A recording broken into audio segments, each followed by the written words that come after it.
നമസ്കാരം.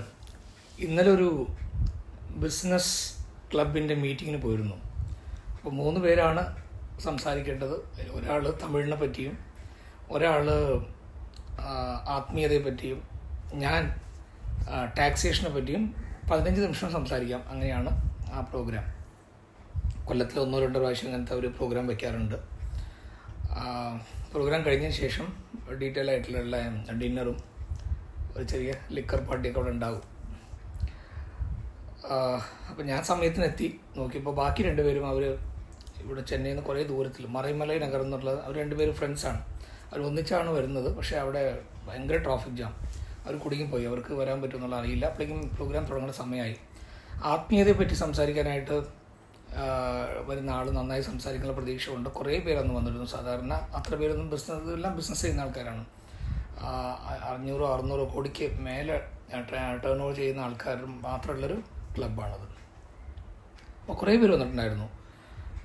അവർ പ്രതീക്ഷ ഈ ടാക്സേഷനെ പറ്റിയോ അല്ലെങ്കിൽ തമിഴ് ലാംഗ്വേജിനെ പറ്റിയോ ഒന്നും കേൾക്കാനൊന്നും അല്ല.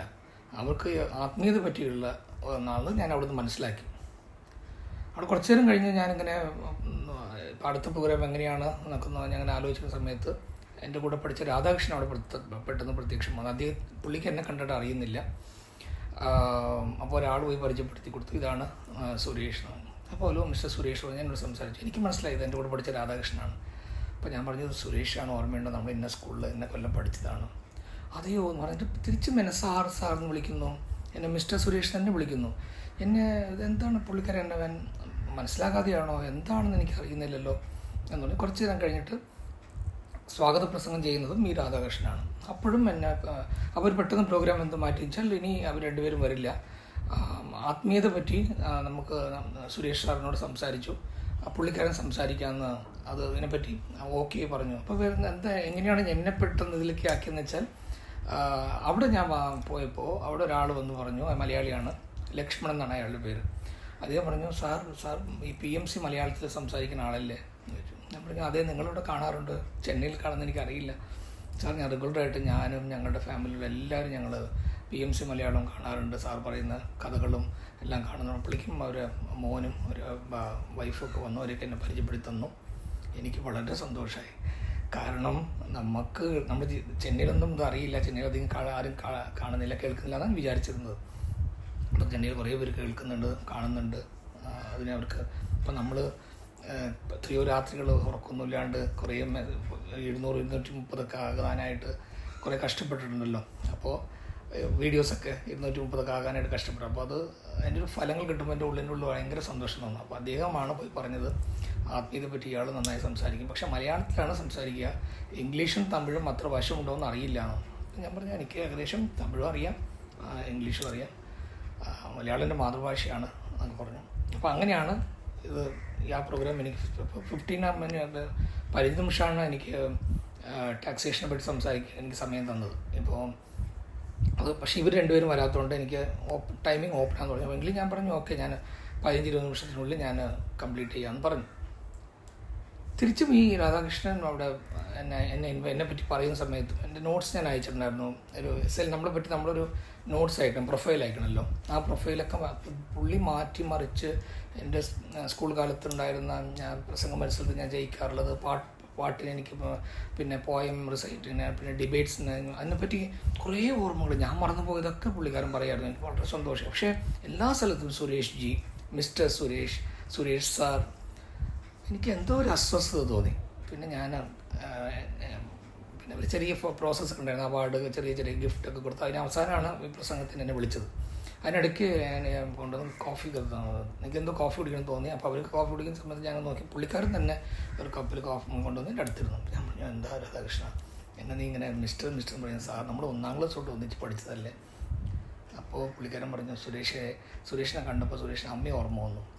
ഒരു ദിവസം ഉച്ചയ്ക്ക് അമ്മ എനിക്ക് ആഹാരം കൊണ്ടുവന്നു. അന്ന് ഞാൻ എന്തോ ലൈറ്റായിട്ട് ദോശയും കൊണ്ടുവന്ന് മോനത് ആർക്കെങ്കിലും കൊടുക്കുക പറഞ്ഞിട്ട് അമ്മ നമ്മളെ 2 പേരെ ഇരുത്തിയിട്ട് നിങ്ങളുടെ കാറിലെ ഡ്രൈവർ ഫുഡൊക്കെ കൊണ്ടു തന്നു. അവിടെ നമ്മൾ ഇരിക്കേണ്ട സ്ഥലത്ത് എല്ലാം വിരിച്ച് നമ്മളെല്ലാം സംസാരിച്ചുകൊണ്ടിരിക്കുന്ന സമയത്ത് ഞാൻ ചോദിച്ചു അമ്മയോട്, അമ്മ സുരേഷ് പറയാറുണ്ട് എപ്പോഴും അമ്മ നന്നായി കഥ പറയുന്നത്, എനിക്കും അമ്മ ഒരു കഥ പറയുമോ എന്ന് ചോദിച്ചപ്പോൾ അമ്മ പറഞ്ഞ ഒരു കഥ എനിക്ക് ഓർമ്മയുണ്ട്.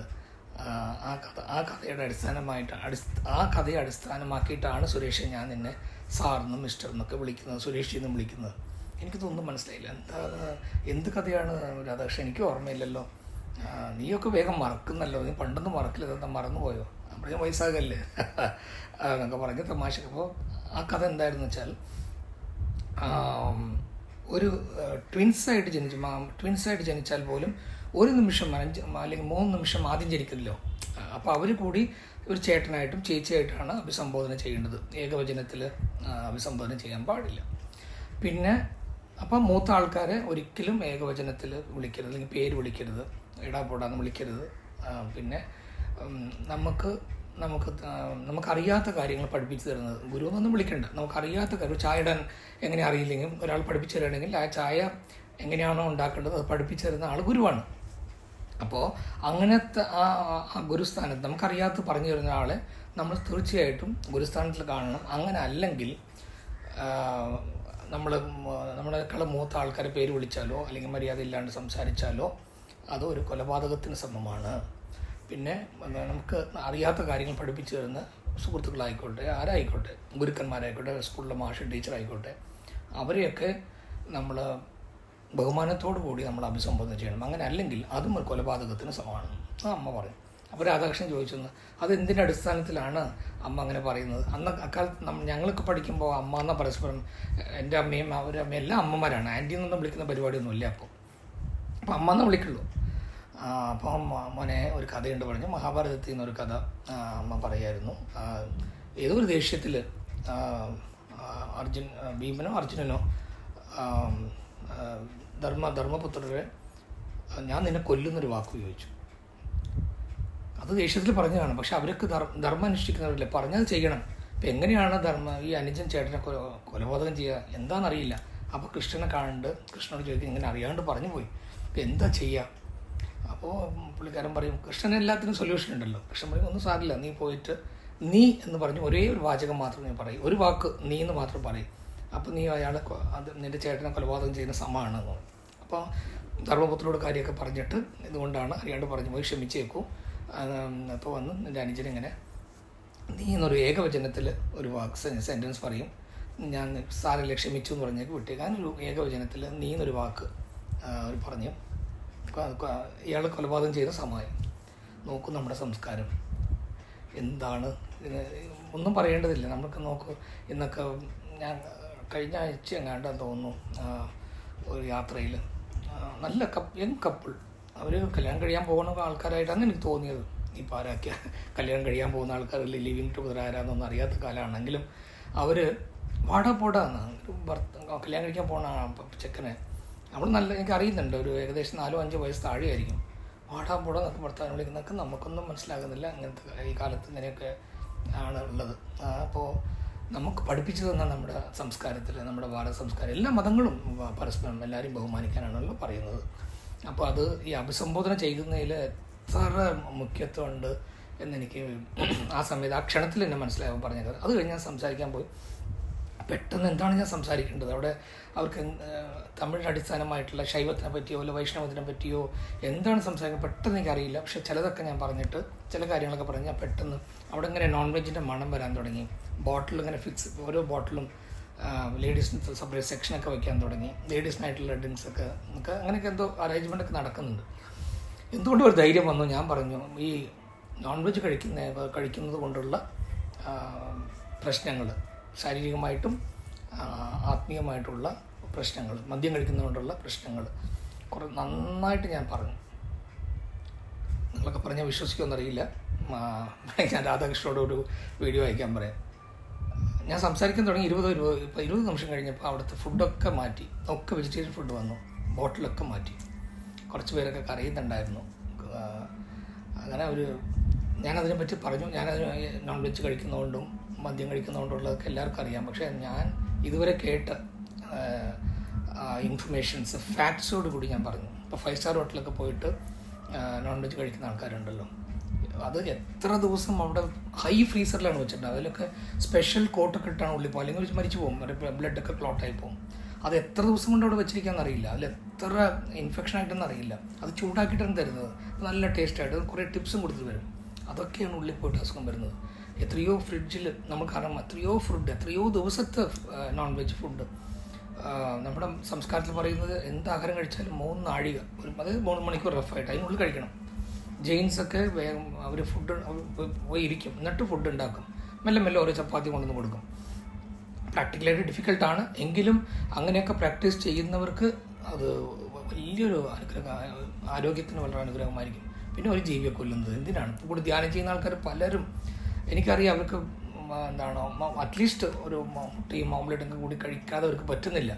പക്ഷെ ഒരു ജീവിയെ കൊന്നിട്ടാണ് നമ്മൾ ഒരു വയറ് നിറയ്ക്കുന്നത്. നമുക്ക് എന്താ പറയുക, വല്ല ഡെസേർട്ടിലൊക്കെയാണ്, മരുഭൂമിയിലൊക്കെയാണെന്ന് വെച്ചാൽ ഓക്കെ, ഇവിടെ നമുക്കെല്ലാം കിട്ടുന്നുണ്ടല്ലോ. നമുക്കിവിടെ പഴങ്ങളും കനികളും പയറുവർഗ്ഗങ്ങളും എല്ലാം കിട്ടുന്നുണ്ട്.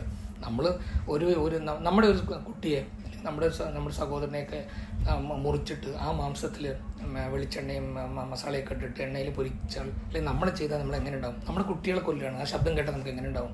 ഒരു ജീവിയെ കൊല്ലുന്ന സമയത്ത് അതിൻ്റെ പെടച്ചൽ, അതിൻ്റെ കരച്ചിൽ, അതിൻ്റെ ശാപം, അതല്ലാണ് ഭക്ഷിക്കുന്നത്. അപ്പോൾ ഉള്ളിൽ പോകുമ്പോൾ എങ്ങനെയാണ് അസുഖം വരാതിരിക്കുക? അത് കഴിക്കുന്ന ആൾക്കാർക്ക് എങ്ങനെയാണ് മനസ്സമാധാനം ഉണ്ടാകുക? അവരെങ്ങനെയാണ് സമാധാനവും ശാന്തിയും അവരിൽ നിന്ന് നമുക്ക് പ്രതീക്ഷിക്കാൻ പറ്റുക? അങ്ങനെ കുറേ കാര്യങ്ങൾ പറഞ്ഞു. മദ്യം കഴിക്കുമ്പോൾ നമ്മുടെ ബയോളജിക്കലായിട്ട് എങ്ങനെയൊക്കെയാണ് ബ്രെയിൻ അഫക്റ്റ് ആകുന്നതെന്നൊക്കെ ഞാൻ പറഞ്ഞു. ഏതായാലും അത് കഴിഞ്ഞ് ഞാനവിടെ കഴിക്കില്ല എന്നാണ് എൻ്റെ വൈഫിനോട് പോയപ്പോൾ ഞാൻ പറഞ്ഞത്. അവിടെ നോൺ വെജ് ആയിരിക്കും, ഞാൻ കഴിക്കില്ല എന്നൊക്കെ ഞാൻ പറഞ്ഞതെങ്കിലും രാധാകൃഷ്ണൻ വന്ന് സുരേഷ് വെജിറ്റേറിയനാണ് വെച്ചിട്ടുള്ളത്, ദയവ് ചെയ്ത് കഴിക്കുക എന്നൊക്കെ നിർബന്ധിച്ചതുകൊണ്ട് കുറച്ച് ലൈറ്റായിട്ട് ഞാൻ അവിടെ ആഹാരം കഴിച്ചിട്ട് ഞാൻ അവിടെ നിന്ന് പോന്നു. ഇതിൽ നോൺ വെജ് ഇത് കേൾക്കുന്ന നിങ്ങളോട് ഒരിക്കൽ കൂടി ഞാൻ പറയുന്നു, ദയവ് ചെയ്ത് നിങ്ങൾ നോൺ വെജ് നിർത്തൂ. മദ്യം കഴിക്കുന്നവർ മദ്യം നിർത്തൂ. ആ പണം എത്രയോ പേർക്ക് വിശക്കുന്നവർക്ക് കുറച്ച് കഴിക്കുന്നതിനൊക്കെ 2000-3000 ഒക്കെയാണ് കൊടുക്കുന്നത്. അതൊക്കെ കുടുംബത്തിൻ്റെ കണ്ണുനീരാണ്, അല്ലെങ്കിൽ ഈ സമൂഹത്തിലെ പാവപ്പെട്ടവൻ്റെ കണ്ണുനീരാണ് അത് കുടിക്കുന്നത്. അത് നിർത്താം. ഒരു ജീവിയെ കൊല്ലണ്ട, എന്തിനാണ് പാവം? ഇവിടെ എല്ലാവർക്കും ഉള്ള ഈ ഭൂമിയാണിത്. മനുഷ്യർക്ക് എല്ലാവരെയും കൊന്നുകൂട്ടാനുള്ള ഭൂമിയല്ല അത്.